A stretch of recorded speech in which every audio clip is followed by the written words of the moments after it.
Hey there, Chadi Bazzi here, and welcome to another episode of the Top Listing Agent Show.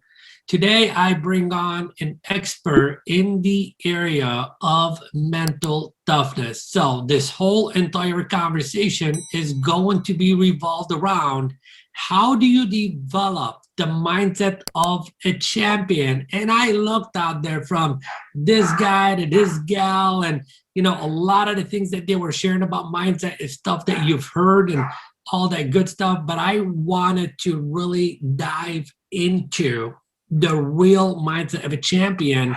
And really, if we think about who are some of the biggest mentally tough people in the world, they are athletes. And Brian, our guest today, is the coach for many of those athletes. So, Brian Levenson, welcome to the Top Listing Agent Show, my friend. Hi, Chadi. Thanks for having me. And it sounds like your puppy is also joining us. So welcome, puppy. I don't know what your dog's name is, but Zelda. Zelda, what a name. All right. So it's like my childhood coming out all over again with Zelda joining us on the podcast. So tell Zelda I say hello as well. You got it. Well, it's a family show, so it's all good. Well, hey, welcome to the show, brother.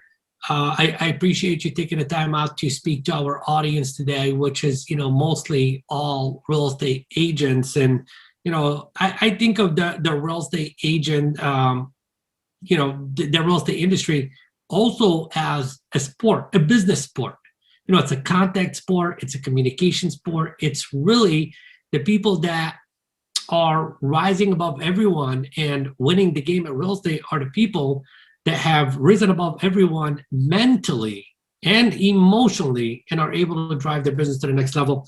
So let's dive into, how about an introduction? Tell us who you are and what you do. Yeah. So Chadi, first off, thanks for having me. My background is in sports psychology. So I went to grad school for sports psychology about 10 years ago. And at the time, I was obsessed and curious and interested in combining sport and psychology. Sounds simple enough. So the idea of I love sports, I would watch sports. I think I always had a good understanding of sports performance. And I've always loved helping people. I was not the person that was ever going to go into an industry that was not involving other humans and helping humans. And so I could have been a teacher. I could have been a coach, a sports coach. I also could have been a real estate agent. And actually, before we started chatting, I think I mentioned that my first job out of college was selling condominiums, and I got my real estate license, and I had conversations with real estate brokers about going full force into it. When I was in my teenage years and I had gotten my license for my car, I used to drive people around some of the nicest areas in DC and show houses when people were coming in from out of town. So I always had an affinity for homes and houses, and I just enjoyed it. So I easily could be sitting in the seat that you're sitting in. I could easily be sitting in the seat that your listeners are sitting in, but I'm glad that I'm in the seat that I'm in now. And so today my business is a combination of sports psychology, what we call mental performance coaching. So I work with athletes and sports teams on their mindset, and then also executive coaching, where I really help leaders unlock their potential and see possibilities as far as what they can do and how they can develop their teams and lead their organizations. And honestly, that blend and that mix of mindset and leadership, that intersection for me, I love the crossover. I'm not a niche guy. I know you've been carved out this niche in the real estate world. God bless you. For me, I love the range of it all. So I love that one hour I'm with a professional basketball player. The next hour I'm with a CEO of an insurance company. The next hour I'm with a VP at a nonprofit. The next hour I'm with somebody in the government contracting space. And so for me, I'm very much industry agnostic. I'm age agnostic, but I absolutely work with people that want to get better, that are highly driven, that are curious, that are open-minded. And those values, those are the values that really matter in the work that I do and helps people get to where they want to go. Awesome. So look, man, I'm like just thinking to you and I'm like totally blown away. And I'm like, this is the mind that I want to go into. This is the stuff that I want to extract. This is the stuff that's definitely going to move the needle for our audience. Okay. And you mentioned, the words, leadership and mindset, and you said drive, and you said curious, and okay, so I am curious, I am committed, I'm having a challenge with drive. Okay, I'm having a challenge with drive. I think this is very common for most real estate agents. They got the drive to get the real estate license. They got into the business, and obstacle started to show up. Drive began to die. Well, first of all, how do we develop the drive? Second of all, how do we keep that drive going? So in psychology, there's something called intrinsic motivation and extrinsic motivation. And so extrinsic motivation, I think, is actually what gets highlighted the most in your industry. $1 million listing. We see all these real estate agents who are making millions of dollars, and you watch the show and then you see what they made on their commission. And I talked to some real estate agents about this. It's so interesting to me because the job that you all do, it is the biggest investment that these people are going to make in their life. Yeah. This is a big ass deal. Yeah. This isn't selling something small. This is a massive deal for your clients. And somewhere along the way, we became so transactional with how we looked at real estate agents. And it kind of is baffling to me because I've bought 2 homes, I've sold 1. And I've got to tell you, like, my real estate agent was great because he cared about me and he really wanted to help me. And so I want to just back up 1 second and just say, if you're not clear on what your values are and do the work to really discover what you value, the end goal is irrelevant. And I don't care how much money you make. If you don't have clarity and alignment on your values, the goals won't cause you to be happy. They won't cause you to be fulfilled because there's always another goal. And so a lot of times, especially in hyper competitive environments like sports or like real estate, we focus on the goals and we focus on, I got to make $1 million this, I got to make 10 million, I got to make this. And I'm not against making money. I'm absolutely a capitalist. I want to make money. I'm not anti any of it, but it's for naught if you don't have clarity on what you value. And so before we even get into intrinsic and extrinsic, I think we always start with values. From values, then you can figure out, why do I do what I do? And once again, there's nothing wrong with one of the reasons why you do what you do is to make money. No question. That's fine. I'm not anti that, but that can't be the only thing. So you have to go deep into, well, what are the other reasons why I do what I do? And I would make a strong argument for people in your industry that part of why you do what you do should be to help people feel a sense of fulfillment and a sense of happiness and a sense of security that they have a house that is valuable for them, that is aligned with what they can afford, and is something that can give them joy. And if that's not part of the process, I would argue you're probably in the wrong industry. Love it. Love it. Love it. So you said extrinsic. Did I say the word right? Yeah, extrinsic and intrinsic motivation. You want me to dive into those a little bit more? Yes, please. I think that is something that we've never really talked about on the show, and I know exactly where you're going to be going with that. So I definitely feel like that would be a point of value. Yeah, and forget psychology for a second. Let's just go to internal and external motivation. So Yeah. internal motivation is that I do something for my own fulfillment and for what it gives me and how it makes me feel. External is for money or a title or being featured in Forbes 40 under 40. It's external factors rather than your internal fulfillment. Now, certainly when we get recognized and we get awards or we get money, we can get a dopamine hit in our head and feel pleasure. And once again, I'm not anti pleasure, but we can get pleasure from eating a steak all alone in a basement and feel the same pleasure. I would argue that's not really happiness. That's not really what we're going for in life. And you can get that from going to a McDonald's or Chick-fil-A around friends, and you can have the greatest meal of your life around the right people. So I think success and happiness is only really real when it's shared and when we experience it with others. And a lot of times we lose sight of our own motivation because we're so focused on those external factors that we don't step back and take perspective on what am I internally driven by and really getting clear on why I do what I do. And if you can do that, that's really what a mission is focusing on, hey, what is it that I believe in? What is it that I believe in? So for me, I believe in helping others unlock their potential and see possibility so that they can enjoy success. So for me, that's my mission. And that's why I do what I do. And it's essential for me to have clarity on why I do what I do, because going back to drive, there are going to be days where I don't feel like doing the thing that I do every day. Even though I love what I do, I feel so fortunate that I found a career that matched what I was looking for. When I graduated college, I was a lost puppy, had no idea what I wanted to do for a living. And I was fortunate because I was lost. I was able to find something that really aligned with some of my gifts and some of the things that I'm really good at. But we have to start with the values. So for me, I have personal values and professional values. They're actually different. And I think that's okay. Then we go to figuring out, well, why do I do what I do intrinsically or internally?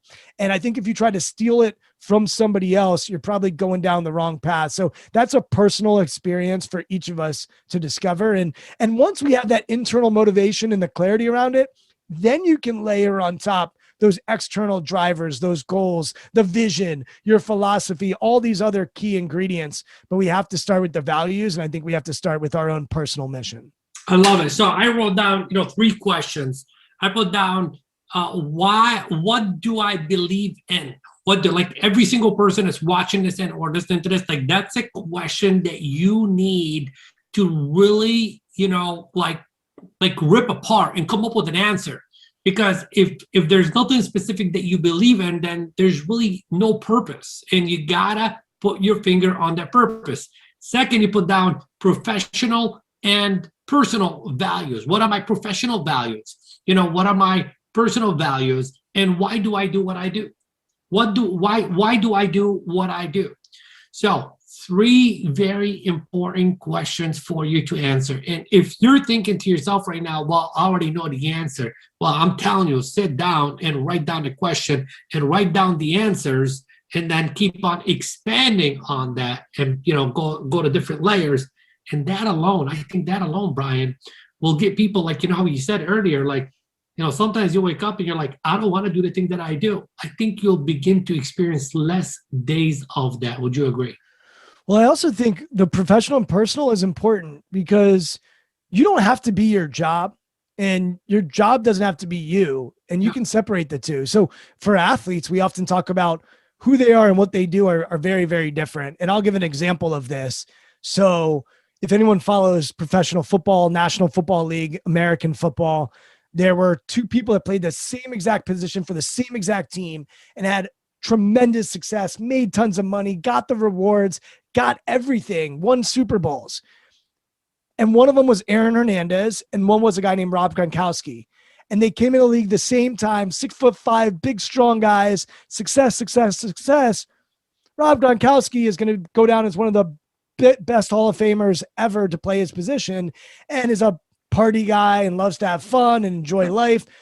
Aaron Hernandez ended up going to jail for murder and then is now dead. And so what they did from the outside looking in was they're both playing the same position. They're both successful, but internally they were very, very different, and their personal and professional values were different. So you can have somebody who has professional values and can be very successful with that, but personally they have no clarity on who they are as a person. And I think you can absolutely separate the two. And I'll give you my examples. So for me professionally, I'm empathetically curious. I love connection. I value connection. I'm energetic, I'm genuine, and I'm courageously creative. So those are my values. And you can see I like to combine words sometimes. So empathetically curious and courageously creative. And to your point, I used to think my values were X, and I keep refining them and developing them. And then I started to realize, wait, why don't I combine words to give it more nuance? And now I feel good about them. Personally, I value humanity. I value justice. I value love. I value courage. So courage is in both. And I value fulfillment. And it doesn't mean that some of those aren't in my professional life as well, but they don't have to be. Humanity, for example, is something like, I really want this world to be a better place than the way I left it, but I don't work for a nonprofit. Justice. we've been in a place of talking about justice and equity and inclusion and diversity. Like, I do live in some of those spaces in my work, but it's not my top value. Personally, philanthropically, like, I really do value justice. So I could go on, but I think sometimes we think that you have to be one way all the time. And the reality is we have different sides to us that we want to explore for different types of environments. How you are with your kids can be different than how you are with your employees, then different than how you are with your clients. And that all can be authentic. And too often we say, oh, that person's humble, that person's confident. Well, it depends. Like, there's a time to be humble and a time to be confident. And I can get into that as well if you want. But I figure with values, I think it's a really important piece that is so simple to sort of figure out, but so nuanced and profound if you take the time to really dive deep into what they are. I think, Brian, somebody's, watching this right now, and they're saying to myself, I don't think I know who I really am. What do you say to that person? We're all on the journey, Chadi. I mean, I think finding out who you are and going through some self-discovery, and whether that's through therapy or reading or journaling or friendship or mentorship or coaching, like, to me, I'm still evolving. I'm still finding out who I am. I listen. I ask my friends, hey, why are you friends with me? I asked my wife, hey, what do you notice? Last night we were out to dinner and she said to me, someone at dinner said, oh, you're deaf in your left ear, which is true. I'm deaf in my left ear. And she said to me, oh, and that's why you talk sort of out of one side of your mouth. I have a friend who's deaf in one ear and they sort of talk out one side of their mouth. And I looked at her and I go, you know what? During all these Zoom calls over the last few years, I've started to notice that I do sort of talk out on one side of my mouth. And I look at my wife and I go, did you notice that? And she's like, yeah, of course. I just never said anything to you. And so think about all of the blind spots that we have that we're not always aware of and that the people around us don't always share. And so that's something that I'm now more aware of. And through that awareness, I think I can grow and develop and learn and evolve. And so I think there are people that are good with where they're at, and that's totally cool. And, props to you. But for me, I think I'm always wanting to find out more about who I am. And I think every day I found out a little bit, something new about myself. I have 2 small kids. Trust me.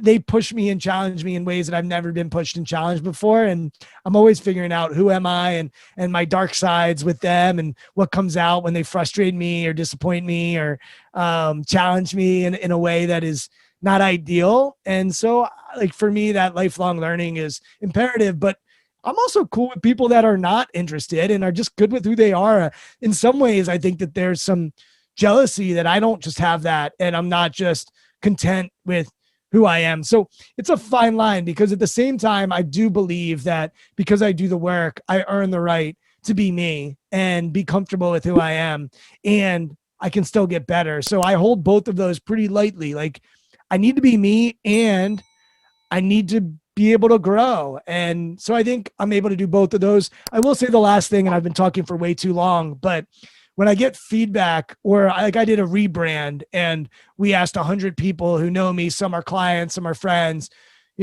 what about me stands out? And that word genuine comes out. And I hear it all the time from people.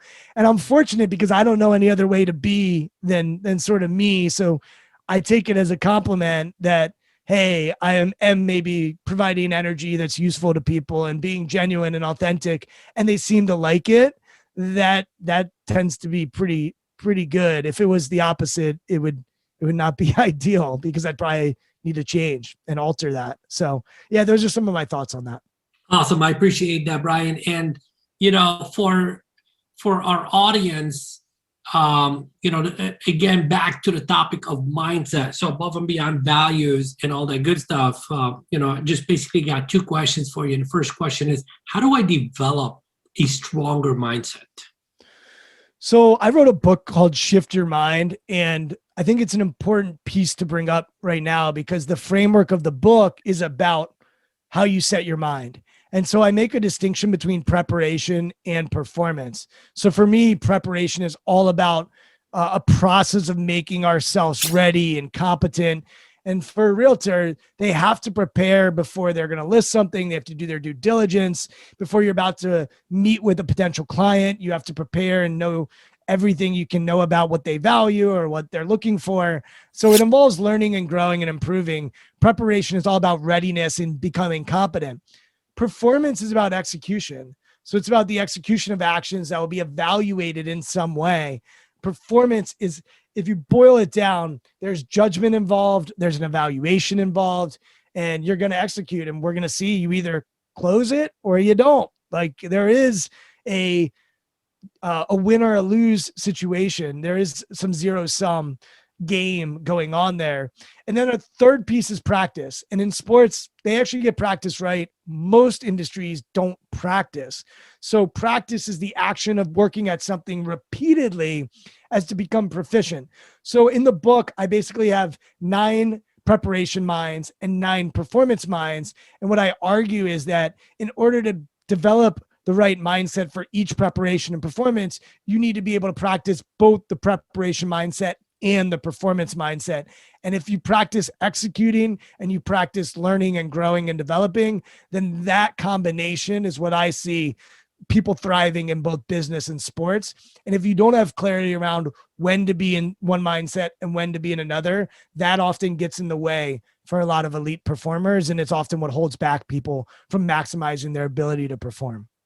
So basically what you're saying is the more you are prepared, the more knowledge you have about your area of expertise, the more confident you become, the better mindset you have. So the book, essentially, I'll give you like the first shift in the book, which is humble in preparation. So what does humble in preparation mean? Having or showing a modest or low estimate of one's own importance. Hey, Chadi, I need your help. I don't know what to do. Even before we started recording, we were talking about group coaching, and I was saying to you, Chadi, hey, teach me. Like, what have you seen with group coaching? I'd love to learn from you. I need to have that humility if I want to acquire the information and the knowledge I need. Now, when it comes time for me to actually do the group coaching, I need to be what I would call arrogant. And arrogant rubs people the wrong way, and I understand why it rubs people the wrong way. But for me, arrogance is an unshakable belief that you're the right person for the job, that you've done the humble preparation, that you've spent time dotting all your I's, crossing all your T's, looking under every rock to see what's going on, and you earn the right to believe that you're the right person for the job. So that's one of the shifts I talk about. I'm sure arrogant is a word that some people, especially the real estate agent, have been around people that are arrogant all the time, and they are awful to be around. But for me, if you want to do big things in this world, you have to believe in yourself more than anybody else. And it needs to be unshakable, and sometimes even an exaggerated sense of belief in yourself. And to me, the only way you get to arrogance, true arrogance, is if you've done the humble preparation. So to me, they both actually feed each other, and we want to have both. Arrogance alone, catastrophe. It's terrible. It's awful. But when you blend it with humble preparation, and by the way, humility at all times, I also would argue will hold you back. If you never step into this belief that you're capable of doing big things, it's going to get in the way of you performing up to your potential. So I get into 9 of them. That's the first one in the book. And it's usually the one that people stop and pause and think a little more about. So I'll stop and pause right there. Stopping and pausing brings up a word that I heard a couple of different times as you were, dissecting both of those. And the word was belief.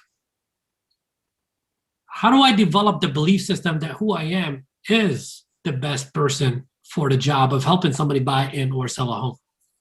It's a great question. I think belief comes from a multitude of things. I think it comes from humility. If I know that I think it comes from arrogance too, right? Well, we'll get to the arrogance piece, but it starts with humility. Hey, I need to make sure that I do all of my work on this. And I need to make sure. So I got a master's in sports psychology. Then I started doing executive coaching, and I was like, hold on a second. I think I need a little more education for me. So I went to Georgetown and studied with some elite teachers in executive coaching. And for me, that really helped me develop my belief, and I practiced and I got reps. And so I think experience also creates belief. And then I think the other big one is self-talk. And it's all about what's the dialogue that we have with ourselves? What's the story that we have with ourselves? And so to me, when we're on this podcast right now, you may ask me some questions that no one else has asked me before. The question you just asked, I've done a lot of podcasts. No one's asked me, hey, well, what am I doing to develop my belief? And so I have to have the self-talk to say, all right, Brian, you know the answer there. Let's go find it.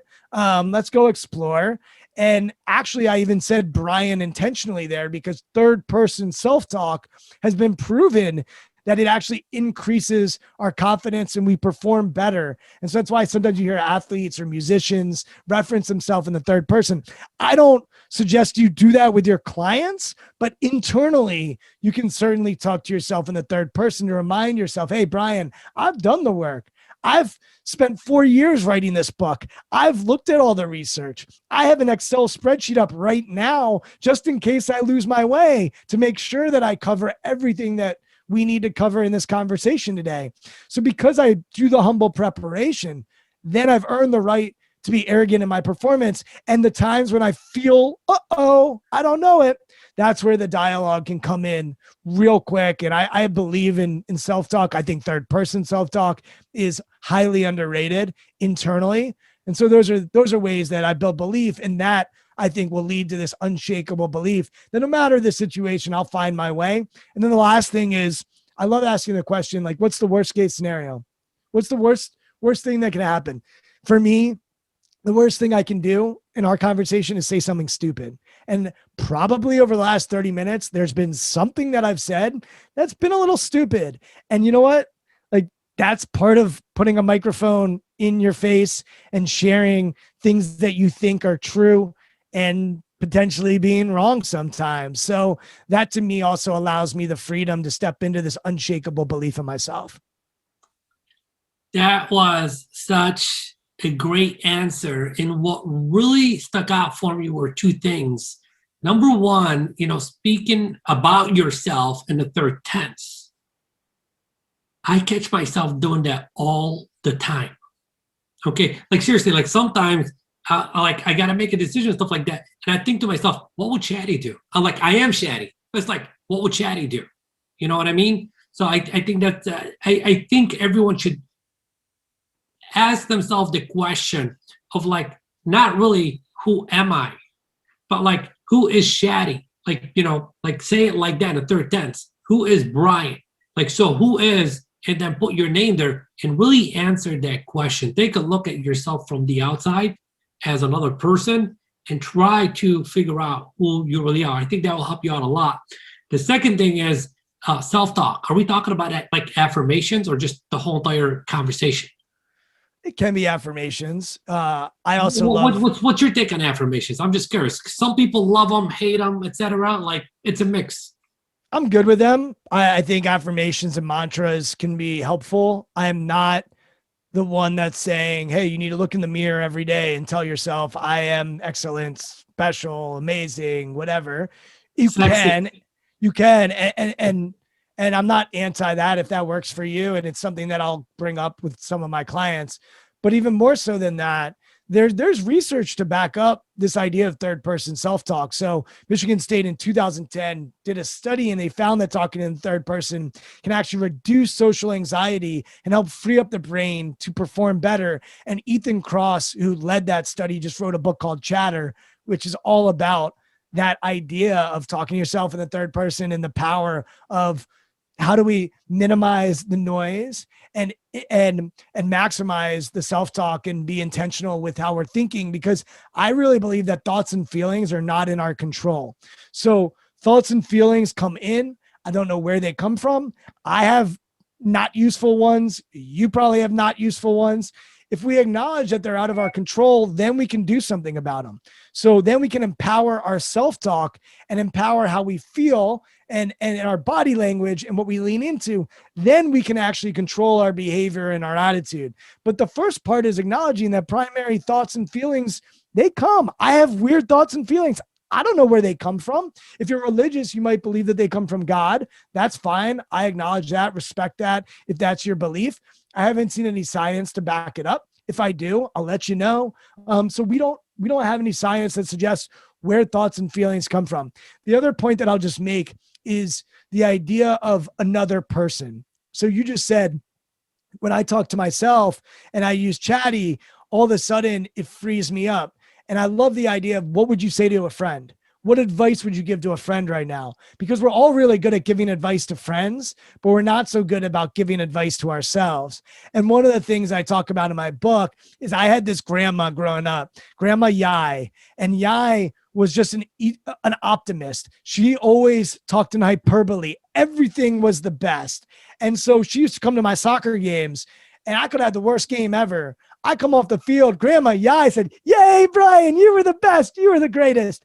And so for me, I will channel my Yai when I need to and sort of ask myself, well, what would Yai say? And I think if it's not your grandma, if you had an awful grandma growing up, pick somebody else, an uncle, an aunt, somebody maybe a little more removed. That, how do they see you? A cheerleader. And I think it can be an affirmation. It also can be a reframing, just an acknowledging of thoughts and feelings that are not that useful. If you can create awareness on that, then you can do something about it. But a lot of us are mindless and are unaware of those thoughts and feelings when they come in, and then we let them drive our behavior. And when you don't create space, to our point before, it's pretty hard to act with intention. Brian, is there one ritual or one thing that, our audience can take on, like maybe something that they can do on a daily basis to sharpen their mind and become more, mentally tough? Look, I think the research around mindfulness, around journaling, around exercise, is pretty profound, around gratitude. So there's certainly research that suggests that it can help you be your best. For me personally, what I've done is create forcing functions in my life beyond every day. So I'm not the most disciplined daily person. I am someone who loves that every day is different. I love the creativity of each day, and that the messiness and the wickedness of every day. And so for me, I can't sit here and tell you that every morning I wake up at 5:30 and I meditate, and then I go for a 5-mile run, and then I do this. Do I exercise? Yes. Do I meditate? Yes. Am I disciplined with either? No. And that's the truth. Here's what I do. Every week, I have a podcast. So for me, I know every week I have to have a podcast recording, and that's a forcing function. And I've done over 230 over the last 4.5 years. Every week, I send out a newsletter. In that newsletter, I write an article. I share 3 articles. I share a video. I share my podcast, and then I share a quick little nugget that I feel like will be helpful for people. So that's a forcing function for me every week. Every week, I want to be on the Peloton at least 4 times a week. So what does that mean? If Saturday or Sunday comes and I haven't done it, let's get on the damn Peloton. Every week, I want to have a great meal with friends, especially coming out of the pandemic. I miss my damn friends, and I miss having a great meal and a bottle of wine. And so, you know what? At least once a week, let's make sure I'm doing that. At least once, multiple times a week, at least 3 or 4 times a week, let's make sure I'm home for dinner and make sure that I'm with my family. There are times where I can't do that, but most of the time I'm having dinner with my family. So I give you those examples to say, for me, I actually don't think of myself as winning the day as much of, hey, can I win a week? And I found it to be way more freeing and liberating. And that way I don't beat myself up when I don't meditate that day, when I don't exercise that day. And I'll let you know how it goes 10 years from now, but I found it to be liberating. And there's so much stuff now as far as how you can maximize your life that I found it to be overwhelming. I'm like, all right, every day I need to read for 30 minutes. I need to write for 30 minutes. I need to meditate for 30 minutes. I need to exercise for an hour. I need to be with my family. I need to spend time with friends. I need to gratitude. It gets to be a bit much. So what I would suggest to your listeners is, hey, what does your week look like? And what forcing functions can you put into place to ensure that you are doing things intentionally to grow and develop and also be like, we got one life to live. Hacking it I don't want to hack my way through life. If somebody calls me and says, "Hey, I got an opportunity to go play this golf course," I want to be able to say I can go do it. And sometimes I don't want to exercise in the morning, and that's okay. I remember when I was on a meditation like routine, and I remember there was a time where I was meditating 20 minutes in the morning, and I was doing it, and I started not seeing my kids in the morning. And I started to say to myself, well, what's the purpose of the meditation? And I'm missing the opportunity to have these beautiful, mindful moments with these two little creatures that are going to one day be over 18 years old and out of the house. So that was a long-winded answer, but I just think intention is so important, and forcing functions is also really important. Excellent answer. Excellent answer. And I love the idea about winning the week, not just winning the day, because you got all week to win the week. So you get more than one shot at winning the week. And I think doing that, Brian, removes a lot of guilt. Like I know there's a lot of people like they have this to-do list with like, whether it's 10 things or 5 things on it. And the end of the day comes and they're like, they feel guilty for like they can't go to sleep because they feel guilty. And then they don't know how to hit the reset button. So I like the idea of winning the week more than really winning the day. And obviously to win the week, you're going to win more days in the week than not. So I think that's a great idea. Any final words of wisdom to our audience today? I often get asked for like, what's the best advice you've ever gotten? And I'm going to give 2 answers to that question because I think they're wise. Okay. The first one is to not give advice unless someone gives you permission that they want advice. Mm-hmm. So, Chadi, do you want me to give my second piece of advice that I have? Yes, please. Beautiful. So I think that first one is really important though. Like we are so quick to give people advice when they don't always ask us for advice. And I think advice can be loaded because it's all about your lens and your perspective. Having said that, one of my clients said to me before I had my kids, so I have a 4.5-year-old and a 5.5-year-old. So this was about 7 years ago. She was an executive. She had been in the sports world and then she owns her own gym. And she had 2 kids. And she said to me, Brian, put your marriage first and the kids second.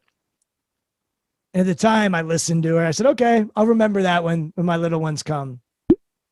And since my little ones have come, that advice has been really profound wisdom. And I even added on to it, which is put yourself first, then put your partnership second, then put your kids. And it can be the same thing if you don't have kids. Take care of yourself first, then take care of your partnership, then take care of your employees or whatever it might be. And I think so often people that are in leadership roles, and by the way, fatherhood is the ultimate leadership role, in my opinion, we forget to take care of ourselves first. And then we might take care of ourselves, but we forget that we're in partnership with somebody else and we don't necessarily water the partnership. And so for me, I think you have to be selfish if you want to be selfless. And I think too often we talk about servant leadership and this idea of just being there for everybody else. And it's really hard to pour from an empty cup. And so I literally was talking to an executive this morning about this, which is he has to fill his cup first if he wants to pour into his company. And I think it's just so, so important. And I think so many high performers don't take care of themselves and they get lost in the trap of more. And then they wake up one day and they're like, well, what was all that for? I'm divorced. I don't have a relationship with my kids. I don't have a relationship with my friends. And at the end of the day, life is about relationships for me. So I would just implore the people listening to this. I don't know the ins and outs and the challenges of your job. I do know that one of the reasons I walked away from real estate was because I didn't want to work on the weekends anymore. And I was 22 years old and I was drinking too much on Friday and Saturday night. And it wasn't a sustainable lifestyle for me. So I probably should have just cut out the drinking, but instead I cut out the real estate. But I could be you. And I love the whole game. And I love the opportunity that you have to make an impact in someone's life. And I think it's important that you never take it for granted. And if you're not filling up your own cup, you're going to be pouring from an empty cup, and that's not good for your clients. It's not good for your business, and it's certainly not good for you. Well said. What a way to end the show. So, Brian, I know there's someone out there, you mentioned your book a couple of times. There's someone out there saying, hey, Chadi, thank you very much for exposing us to this, genius Brian. I love what he shared with us today, and I'd like to learn a little bit more about him and enter his world. How can they get either a hold of you, get on your newsletter that you send out every single week, or get your book, etc.? It's so interesting you use the word genius. We have stories from our childhood. And for me, I was never excellent in school. I was always okay. I was fine. It wasn't bad, but it was never good. My older brother did really well in school. And then I had friends who I would say were geniuses. And it's interesting because I think when you find your thing that you're good at, you can sound really smart at it. And when you put in a lot of work and really spend the time to explore it, you can sound really, really smart. But when you said genius, I chuckled, and that was why I chuckled, because I certainly, there's a story in my own head. There's self-talk going on there that's just finds that word kind of comical. But where can people learn more about me? So we have a website called strongskills.co. It's strongskills.co. The idea of Strong Skills was that, in our world, we call the work that we do, Chadi, soft skills, communication, leadership, emotional intelligence. We think of those things as soft skills. And coming from sports, if you're soft, you get cut, you get traded, you don't get to stay on a team. And so I always struggled with the phrase soft skills, and compare that to hard skills. Soft skills sounds unimportant.